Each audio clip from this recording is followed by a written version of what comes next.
to believe the story of the Exodus on faith alone. We were told that Mount Sinai, where Moses received the 10 Commandments, was located in Egypt, but there is no real evidence to make it believable. No pictures of left-behind artifacts, practically nothing to validate one of the most important stories of the Bible. The Bible says over 70 times that the Israelites went out of Egypt to Midian, which would be mostly or entirely modern-day Saudi Arabia. Is it true that there is very little evidence that the Exodus story happened, or have we actually just been looking in the wrong spot? While the theory of Moses and the Israelites being in Saudi Arabia is a relatively new theory to those of us in the outside world, it isn't new to the locals living there. We were frequently approached by Saudis eager to talk to Americans for the first time face to face. And one of the first things they would say with excitement was, "Did you know Moses was here? Let me show you where he and his people were."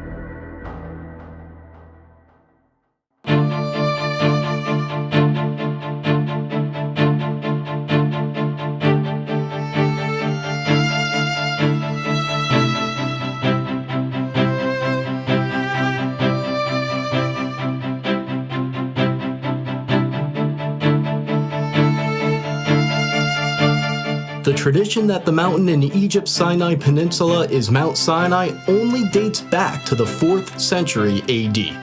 New research based on Jewish, Christian, and Islamic sources indicate that there is a tradition that is 600 years older, and according to that tradition, Mount Sinai is in northwest Saudi Arabia. This other tradition points to Jabal Makla, a peak on the mountain range known as Jebel al-Lawz, as the true Mountain of Moses.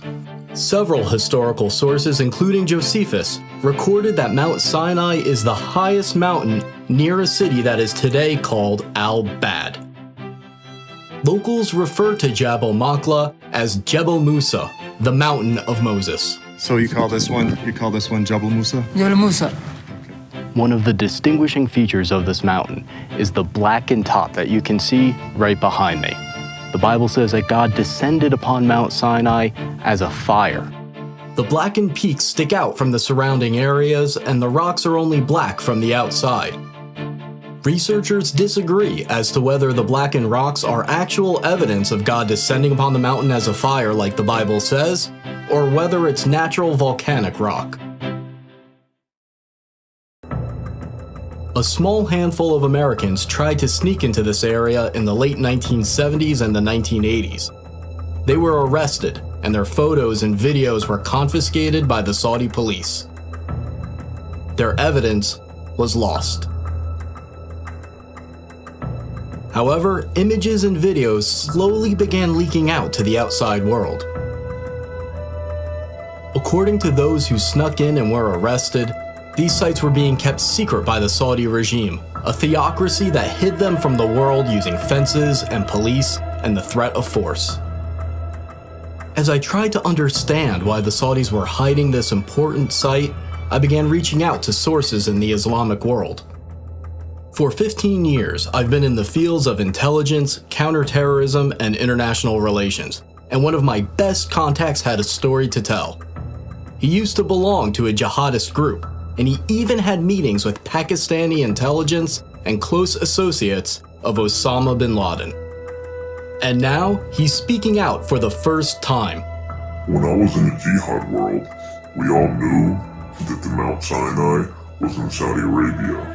The people on the outside, even most Muslims, had no idea that it was there, because we fighters didn't want anyone to know about it.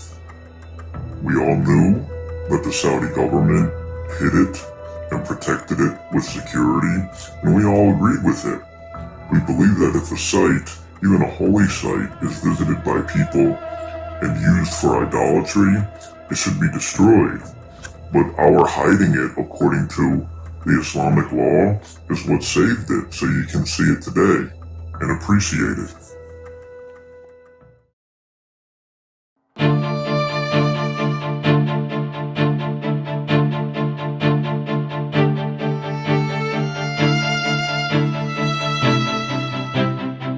Moses flees Egypt after killing an Egyptian who he saw abusing one of the Hebrew slaves. He then escapes to Midian as a fugitive. In Midian, Moses sits by a well and he meets the daughters of Jethro who are getting water for his flock. Moses then marries one of his daughters. We are in the ancient land of Midian right now, near the town that locals describe as originally being the land of Jethro. When we visited this area, multiple Saudis approached us to tell us this is where Jethro and Moses resided. They excitedly pointed to an ancient well that is fenced off and marked as an archaeological site. The Saudis have long believed that this is the well where Moses met the daughters of Jethro, and Muslims from around the world come to see it.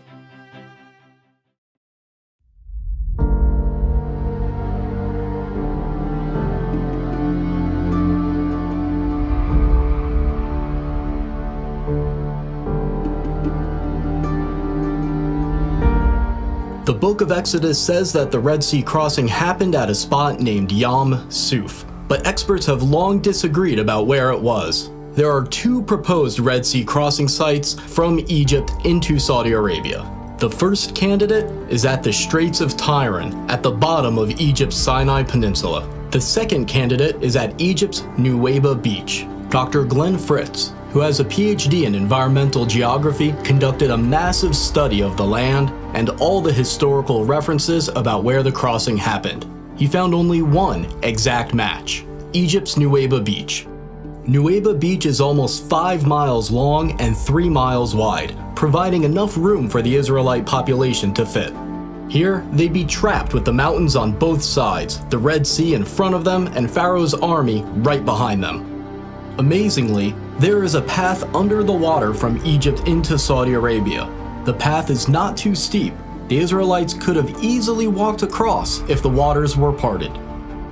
Underwater research by Dr. Leonard Moeller showed strange shapes in the coral, leading some to believe that the remains of Pharaoh's army are there. According to this theory, the coral wrapped around the debris from Pharaoh's army and retained the shape of the objects after they dissolved. When they brought a metal detector down to the coral anomalies, the readings were consistent with circular patterns of metal resembling the parts of chariots. We had planned to dive near the possible Red Sea crossing point because it's a public diving site with stores where you can go and rent diving equipment. But we weren't allowed to. The Saudi police showed up, and they stayed with us until we left.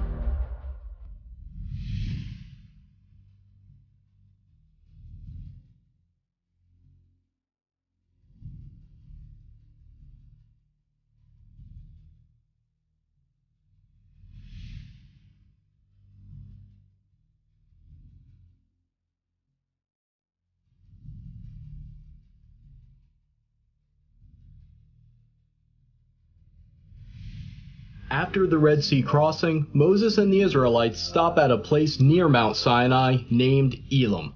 Desperate for water, they find a unique location with 12 wells and 70 palms. Along the path to the possible real Mount Sinai, there is a match for Elim with many palm trees and, to this day, 12 wells. Saudi locals pointed us to this location and specifically referred to it as Elim.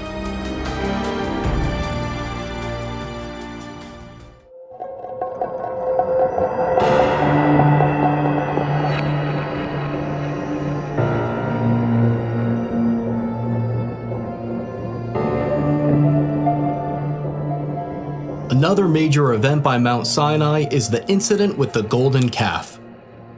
While Moses is up on Mount Sinai, some of his followers begin worshiping a golden calf. They place it up on a stand and begin worshiping around it, and they set up an altar in front of it. When Moses comes down from Mount Sinai, he destroys the golden calf and sprinkles its remains into the river that comes down from the mountain. Here, in front of the mountain, we have the remains of what may have been that golden calf worship site. Now behind me in this fenced-in archaeological site that the Saudis are protecting, you see both a stand with many petroglyphs of cows and people worshiping cows, as well as a structure that is slightly lifted that may be the altar in front of the golden calf stand. There's a sign in Arabic and English warning intruders against going into the area. The local tradition that this is where the golden calf was is so strong that if you approach it, you'll be suspected of searching for gold. According to the Bible, the worshippers of the golden calf say, "These are your gods, O Israel." This verse indicates that there are multiple depictions of bulls as the Israelites are worshiping the golden calf. On the top of the stand where the golden calf would have been placed, there is a circular indent where the rock has been worn down. It's speculated that this is where Moses grounded the golden calf into powder. After Moses destroys the golden calf, 3,000 of the golden calf worshippers are killed, so there must be a spot where thousands of people were buried. About 4 miles from this site, there's a massive ancient graveyard. It appears to be a mass burial site where the graves were dug all at once. It's located just outside the plain where the Israelites would have camped, so it's exactly where it should be if this is where that story took place. Here too, the Saudis have a sign identifying it as an archaeological site, and it's patrolled by police.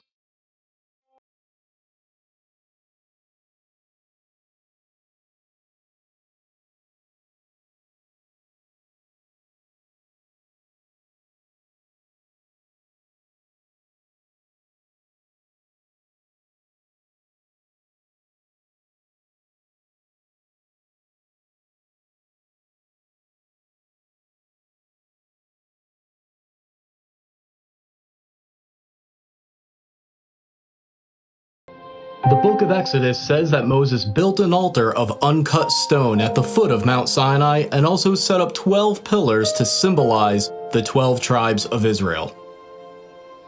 Right here at the foot of the mountain, we see this structure that resembles an ancient altar. And what we are standing in right now is probably the animal chutes that would lead them to sacrifice at the foot of the mountain. The animal chutes lead to this area of the structure, which may have been the slaughter platform for animal sacrifices. The Saudis, of course, say that this has nothing to do with Moses, but they admit that they found animal waste and bones underneath this area when they dug. People who have been to this site decades ago say that this site used to be much cleaner, and you could more clearly see the remains of about 12 pillars, as well as a stone platform that they would stand on. Near the altar and the 12 pillars, Moses reads to the Israelites the Book of the Covenant, and they agree to it. This means that Moses probably had a spot right above the altar that served as a stage in order to address the people. Right above this area with the altar and the pillars, there is an area that could have been a perfect spot for Moses to be seen and heard when the covenant is made. A Saudi local actually pointed to this part of the mountain and showed us how Moses' voice would have echoed like he was speaking in a natural amphitheater. The Bible says that a brook flowed down from Mount Sinai, providing water for the Israelites. The brook must have come down near the altar at the foot of the mountain for the sacrifices to take place, and the brook must have come near the golden calf because Moses threw its remains into the river. It's very easy to see where there was once a stream coming down from this mountain, where there's evidence of burnt sacrifices. It then ends up near the possible golden calf worship site. There's even evidence of wells around the area where a pool of water would have formed, proving that a large population once lived there. According to the Bible, the prophet Elijah travels to Mount Sinai, and once he gets there, he goes into a cave, and that's where he talks to God. The real Mount Sinai must therefore have a cave that is accessible, safe, and suitable for sleeping. This cave above the altar is about 15 feet high, 20 feet long, and 20 feet deep. If this is the real Mount Sinai, then this is almost certainly the Cave of Elijah.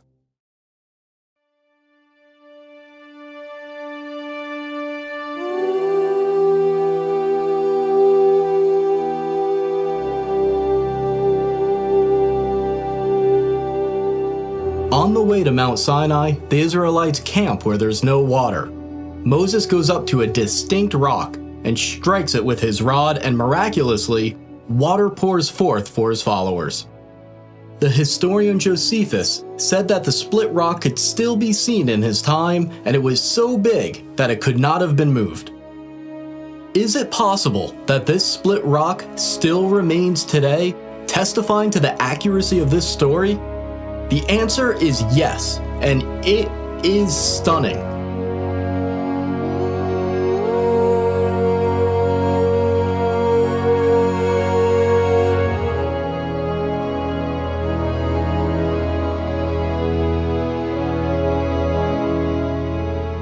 This split rock was first discovered by Jim and Penny Caldwell, an American couple that was working in Saudi Arabia in the early 1990s. The local Bedouins have long had two names for this area, the Water of Moses and the Split Rock of Moses.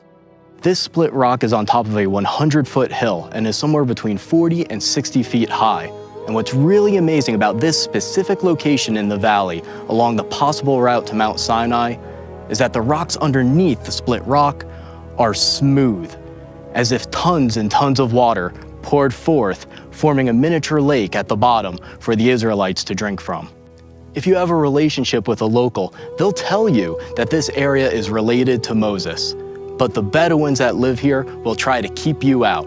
We saw this firsthand as we were chased out of the area. Okay, so we are flooring it. We're gonna see if this guy follows us. We heard 2 gunshots. This guy's like, doesn't really want to party.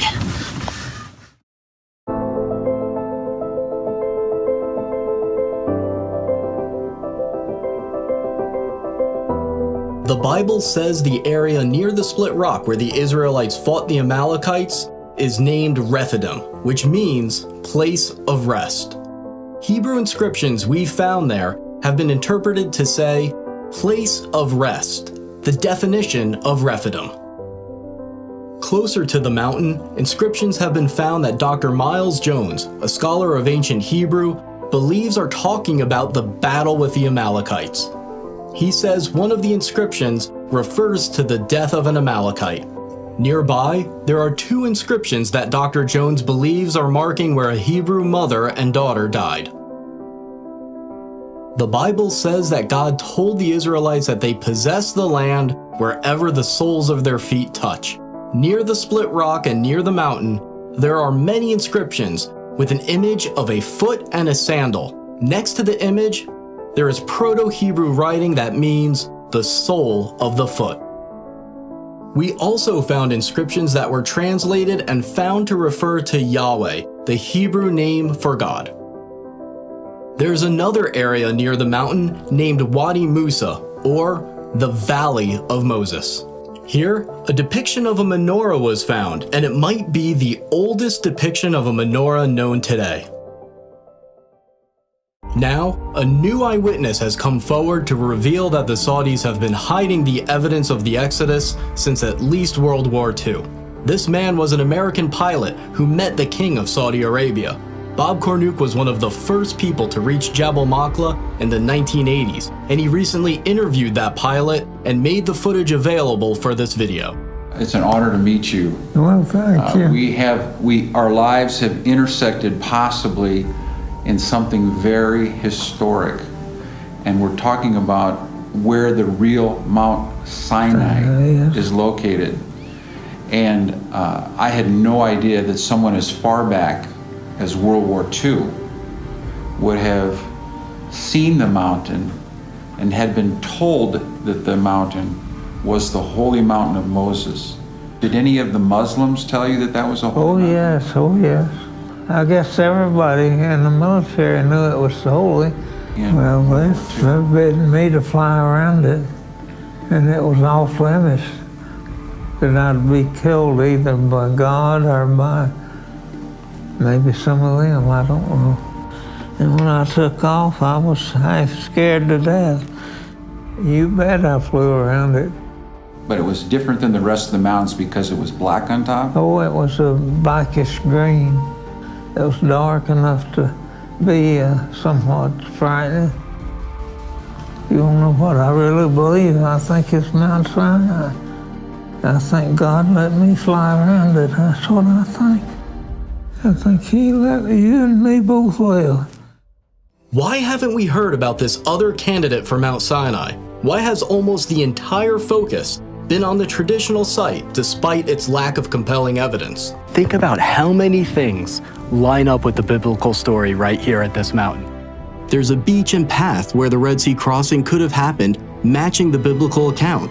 You can see how the Israelites could have camped near Elim with its 12 wells and 70 palms. Along the way to Jabal Machla, there's a split rock and area suitable for camping. There's a mountain referred to as the Mountain of Moses, with a large plain in front of it where millions of Israelites could have camped. You can see an altar of uncut stone at the foot of the mountain, where there's evidence of burnt sacrifices, right where it should be. There's evidence of bull worship, and you can see exactly how Moses would have seen the golden calf worship going on as he came down from the mountain. There's a brook that comes down from the mountain just like the Exodus story says. You can see right where the cave of Elijah might have been. All of these little details have to fit, and they fit. After I came back from the trip, people asked how I felt standing there where so few people have been able to. And the predictable feelings were easy to describe. The adrenaline, amazement, awe. But there was an emotion that was more difficult to describe. I didn't deserve to be there. I'm not someone who's given away his wealth to the poor. I'm not a scientist or a pastor. And there are still days where I feel like I have no faith at all. But then as I looked at the mountains, I remembered something. The Bible has a clear pattern where God doesn't use the best or the most expected. Even Moses was so insecure that he didn't want the job. Rather than using the most qualified, the pattern is that God uses the unexpected, the insecure, the flawed, the depressed, the doubter, the underdog. Every single person can make a difference, especially those that think they can't. As you watch this, the Saudis are constructing a super city that is planned to be 33 times the size of New York. If all of us don't take action, Saudi construction in the area may destroy key evidence and prevent excavation for the foreseeable future. To try to stop these sites from being threatened, we have set up a website and a nonprofit organization to support further research and to convince the Saudis to preserve the sites so they can be saved and investigated. We're entering a period that we have never been in before, one where this footage and other evidence of the Exodus and the Bible overall are only a click away for anyone on Earth with an internet connection. And as these sites are revealed, it will change the Middle East forever and impact the billions of people who follow Judaism, Christianity, Islam, and those with no faith at all. The world is about to change.